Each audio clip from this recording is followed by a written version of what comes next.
So good morning, everyone, and welcome to our webinar series, Discovering the Next Generation of Assessment Technology. My name is Doug Fidello, co-founder of OptoSource. Our guest speaker today, I'm very excited to introduce our guest speaker is a good colleague of ours. He's been working with the system for over 2 years. He has been accumulating one of the largest data sets I've seen, and is using it daily in his practice. He is working with some great clients and has a great presentation for us today on some specific data he's been working with. I'd also like to say thank you to him. Let me introduce his name is Nick Studholme. Nick, I'd like you to take over right now, and please feel free to move on forward. First thing that we have really been pushing is this idea of concussion evaluation and assessment. If any of you are in clinical practice, you'll recognize that this is big news. It is on the cover of leading magazines such as Sports Illustrated. Recently, National Geographic had some literature on it. The NFL itself is changing rules and tackling rules and finding hits, et cetera, specific to concussions. And the biggest issue is defining what a concussion is, recognizing it appropriately, and then figuring out when to return someone to play. So when we look at the actual definition of a concussion, what we're looking at here, the most recent definition, there are several guidelines, and some of you may be familiar with the ANA guidelines or CANA 2 guidelines, or even the guidelines in Prague. But the latest guidelines are from the Third International Conference that were held in Zurich in 2008. And what's most important to understand here is that the concussion is defined not necessarily as a degree of 1, 2, or 3, but as a complex pathophysiological process that affects the brain. And clearly it's induced by trauma, and it has several key features. Most of the time it's a direct blow to the head.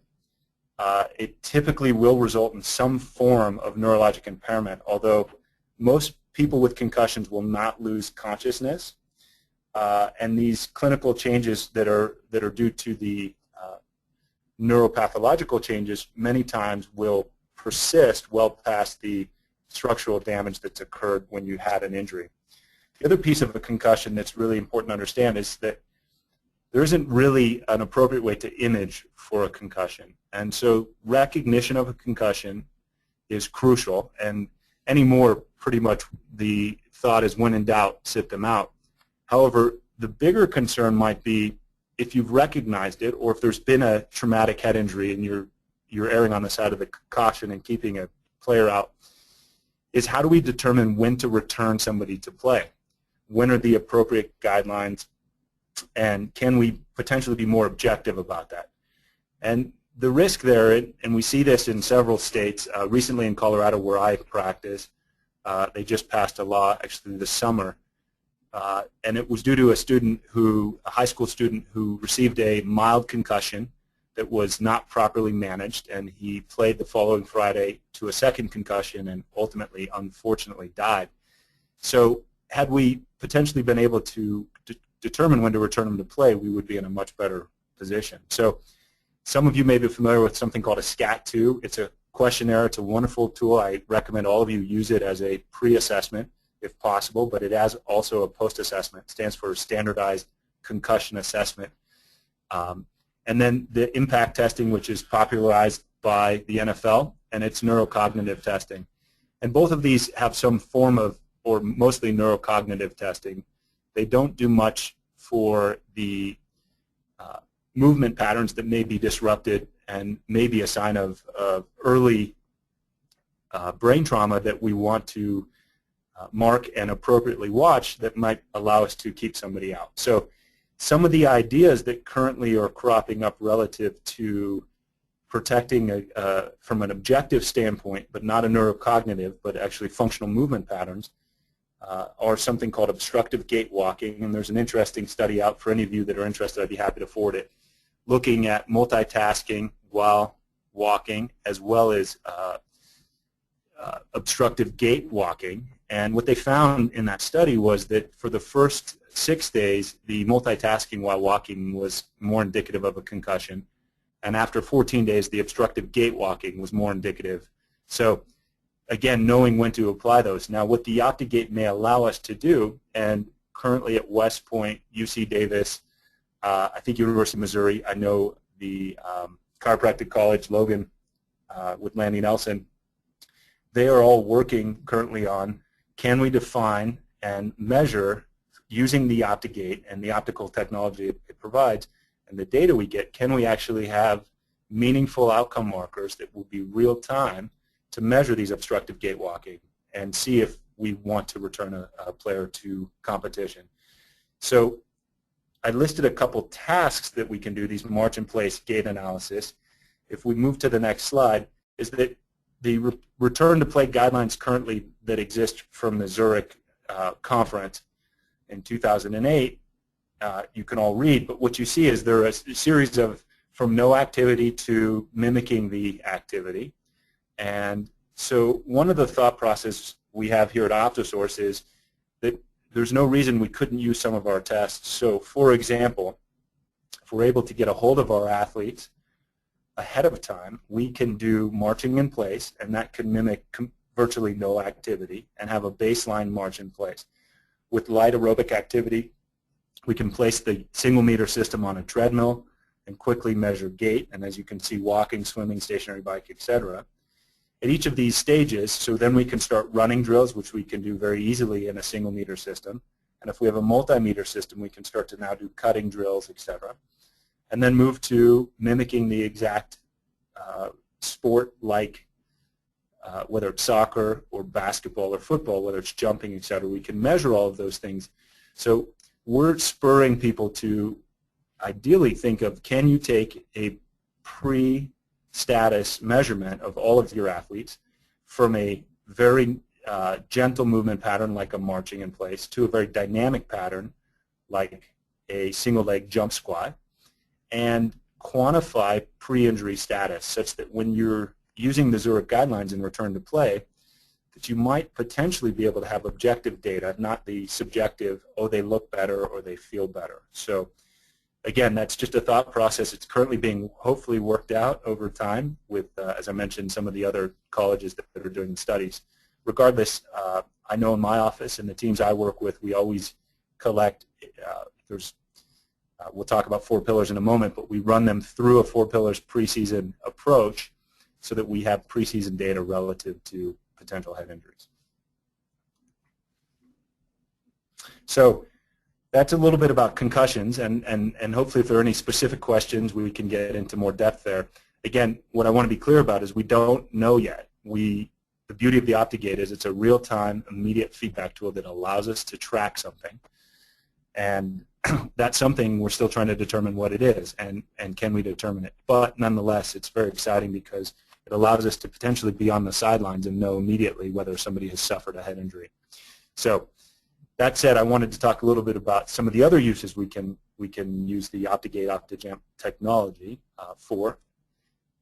One really exciting use in my practice and day-to-day is rehabilitation, simply because with current rehab techniques, there's a lot of schools of thoughts, and people are very attached to certain gurus occasionally of, well, I do specific McKenzie exercises, or I'm very much a functional movement screen guy, or et cetera.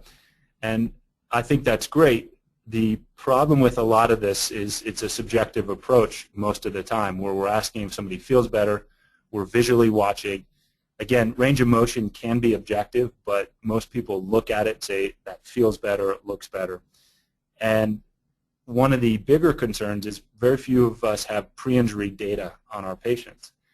Since I have used the OptiGate and probably seen well over a couple thousand people using the system, I get pre-injury status on every patient that walks in. I live in Colorado, as I mentioned, and we have a lot of skiing, for example, and there isn't a year that goes by that I don't have 2 or 3 people rupture an ACL skiing. And as a result, the neat part now is if that patient has been a patient of mine prior to the ACL rupture, I now have pre-injury data about how they walk, how they jump, how they march, such that when we're going through rehab, we can be confident we're restoring them to that pre-injury status. And that allows us a lot of power with not only the potential insurance company that might decide they've reached their maximum medical improvement, which we could argue they haven't because we have data to prove otherwise, but it also helps guide our rehab. So I'll give you an example. We were at the University of Missouri working with their head strength coach, and he had ruptured a patella tendon. And once the rehab had occurred, we took him through a series of about 15 tests, many of the 4 pillars tests that you'll see in a moment. And what we found is on the side that he had ruptured the tendon, any single leg event we had him do, he was about 15% stronger on the rehab side. But anytime we had him have to cut or load that leg and explode off it, he spent about 20% longer in contact. So what we realize about that rehab is he has focused way too much on power and has not restored elasticity to the tissue. And that's what's so exciting about the outcome-based assessment that the OptiGate allows, that is objective, because it allows us to guide very specifically our approach and understand whether we're actually going in the right direction or not. So as mentioned, we can get real-time feedback. And for me, if I'm looking for patient compliance, it's a phenomenal tool because I can show them how they're either responding properly or not, and if they're not, then show them what they need to be doing, and the gate helps track that. So again, if we talk concussions, and we talk about a little bit about rehab, and if any questions are spurred, please, we're looking forward to answering them. The next piece is performance enhancement. So once we've rehabbed somebody, how can we then go into actually enhancement of their functionality? The challenge I have with a lot of traditional performance enhancement, strength and conditioning approaches is many times we're not measuring the movement that we're actually training and conditioning. And that's really the exciting piece about the OptiGate and OptoJump technology is we can just about measure any dynamic motion that's driven from the ground up. And that allows us to take just about any sport and create a dynamic assessment such that we can, in a non-injury athlete, we can now start to recognize where deficiencies might exist, either left to right, or deficiencies from the group, either at a specific position or within the group on a whole as we trend the data. And it allows us to then train and condition and very quickly reassess whether our training and conditioning is making a difference. And this is probably the most exciting piece, as I mentioned, for me when I'm working with the OptiGate. And again, to just give another example, and I always think examples are nice because it brings it back to clinical practice. Currently working with a few world-class triathletes and one who's training for Kona, and he specifically trains on a treadmill, and he'll train for 2 to 3 hours at a time doing 5-mile repeats, and that's part of his training protocol.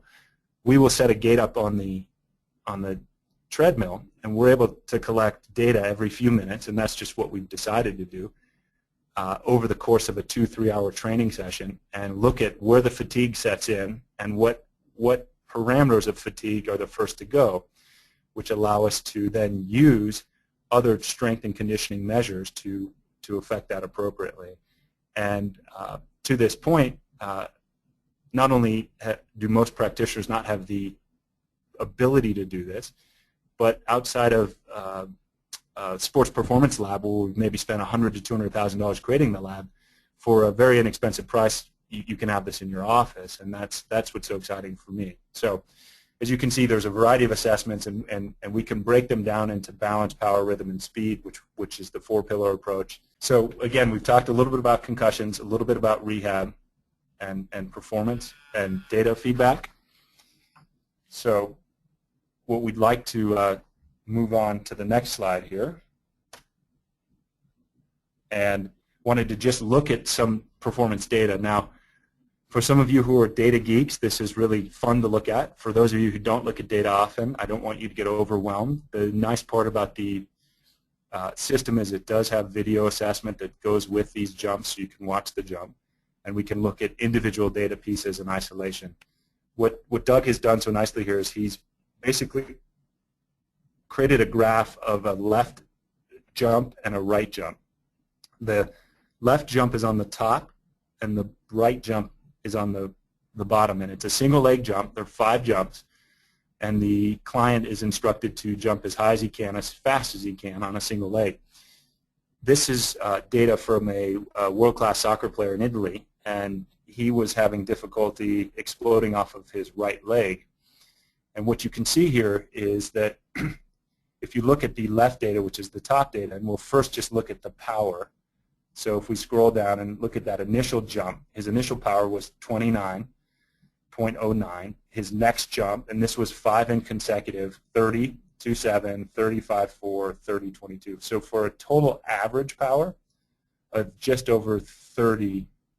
And what's interesting about that is we'll look over at the contact times for a minute, which is on the left here. And so anytime you're jumping, you're hoping that you're spending less time on the ground and more time in the air.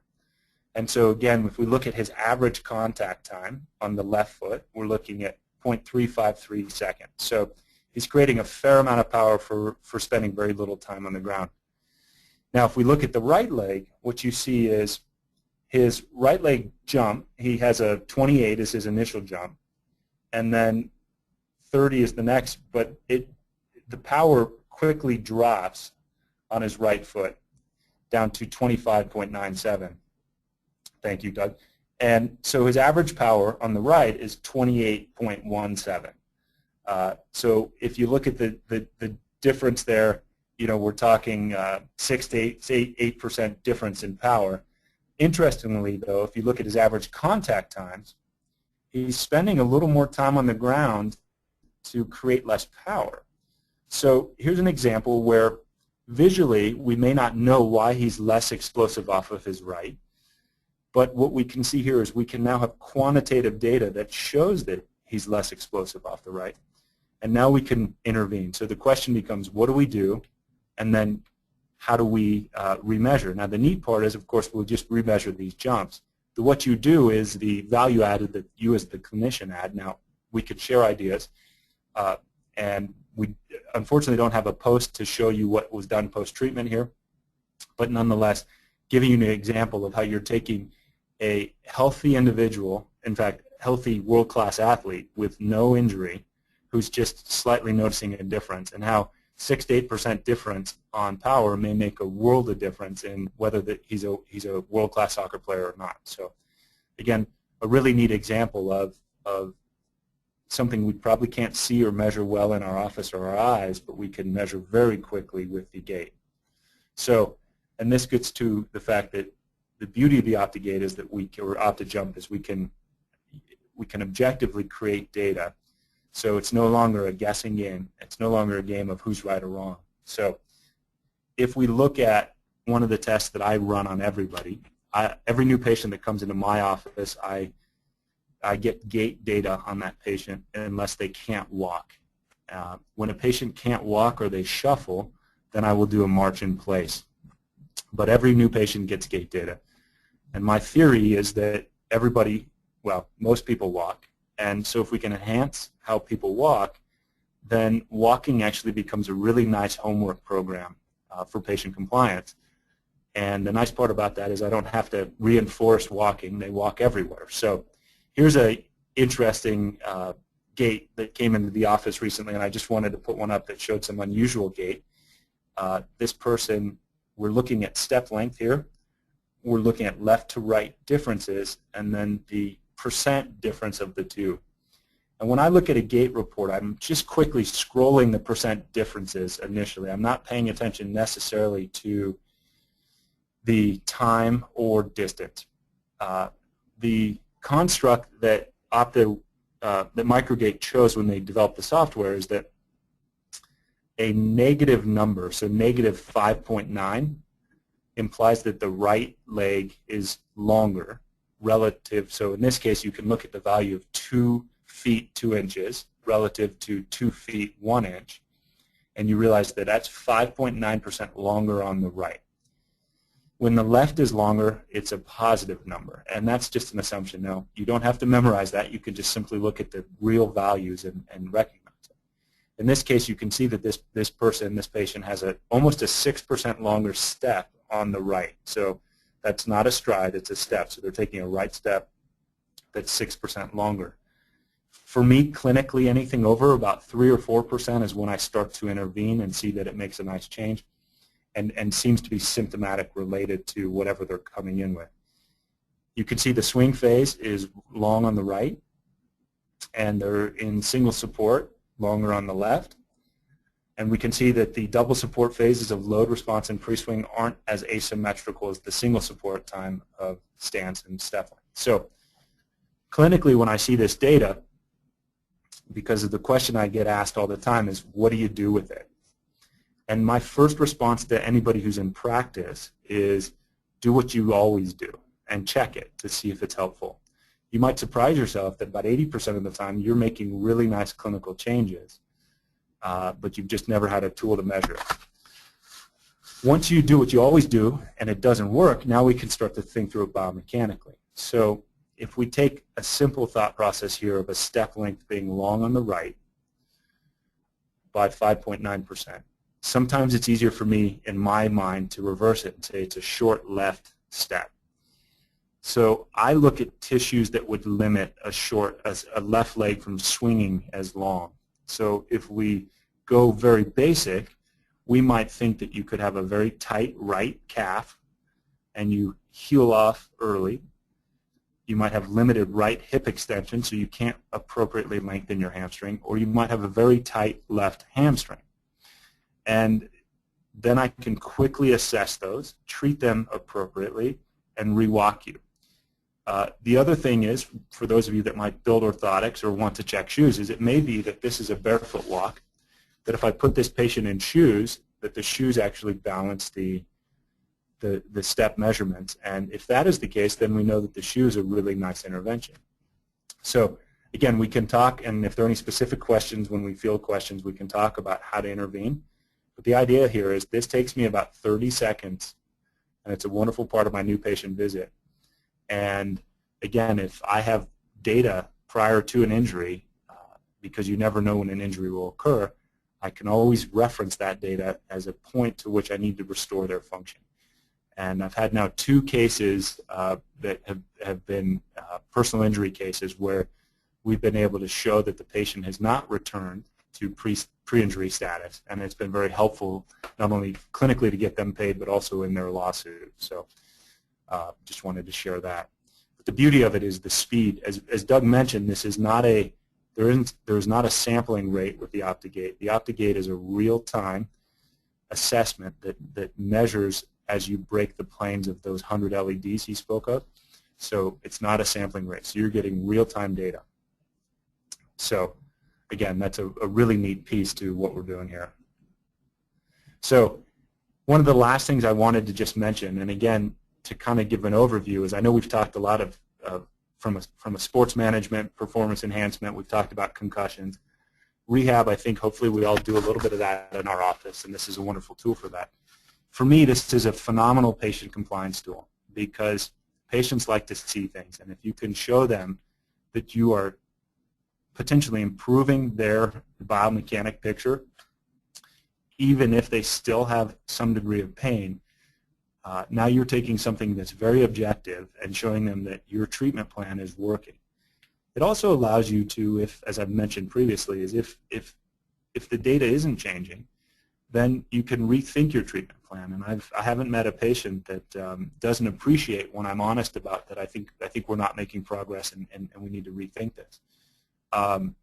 We have a few really neat cases, and we'll go over those in future webcasts of patients who were very non-compliant with their homework programs that I give. And I have one particular case where she had almost a 10% asymmetrical step length. All I did was take her through her homework program in the office and re-walked her, and it came down to less than 1% asymmetric. So immediately she recognized that what I was asking her to do at home had a lot of meaning. So it no longer becomes a desire of mine. It's actually, I'm showing her clinically the meaningfulness of that. And again, as mentioned, there's nothing that replaces the visual impact. And so although the data is the most important piece of what occurs with the gait, when you are using the video cameras, you will be able to collect video, obviously, and whether it's jumping or walking or running, many times if you can show the patient what they look like, that is also a very neat piece and helps with patient compliance. So again, the beauty of this tool is it can function for the day-to-day practice up to the elite most type situations, and the speed of data and ease of data collection and portability allows us to do so much with it. So as you can tell, we're quite excited with, it's been around for almost 15 years in the world of sport outside of the U.S. to most Olympic training centers, etc. And we're very much excited that it's trickling down into the clinical practice, because I think this is where we're going to see some very, very neat protocols develop. Nick, I wanted to ask you if you could maybe give us a little bit more of an information base on what we went through with some of the techniques you've used with in practice that you showed us at down in Florida and things along those lines. Sure. So, if you're asking, Doug, sort of what do I do with the data? Correct. And I'll go back to the gate print so you can maybe talk to off of a gate print. Sure.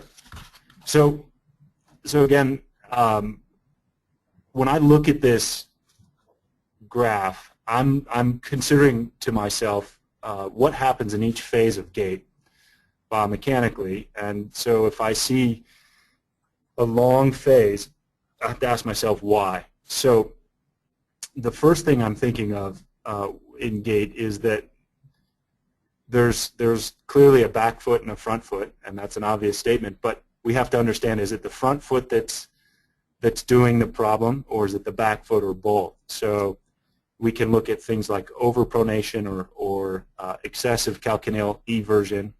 Is the hip not internally rotating properly?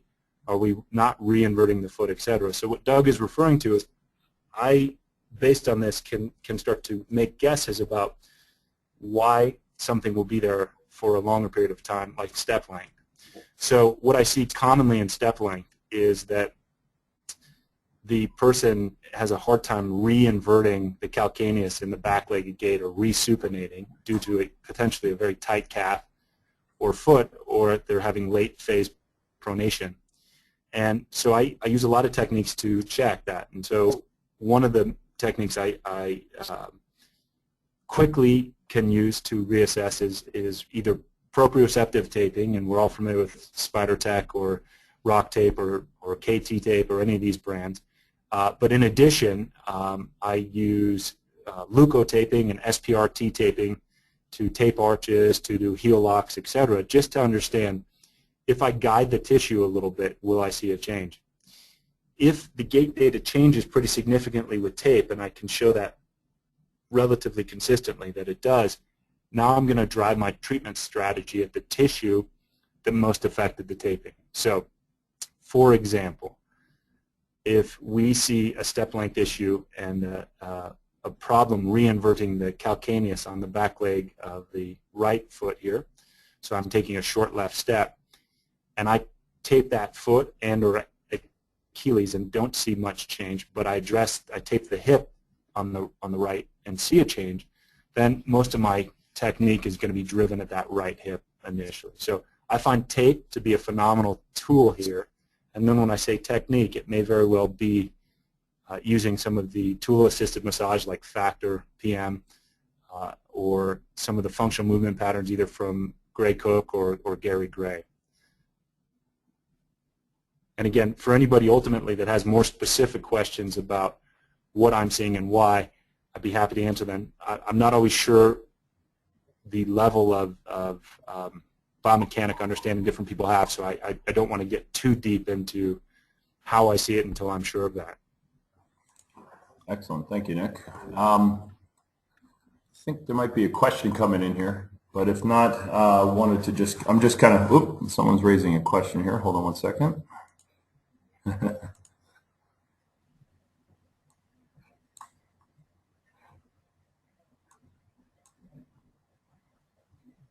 Trying to get it.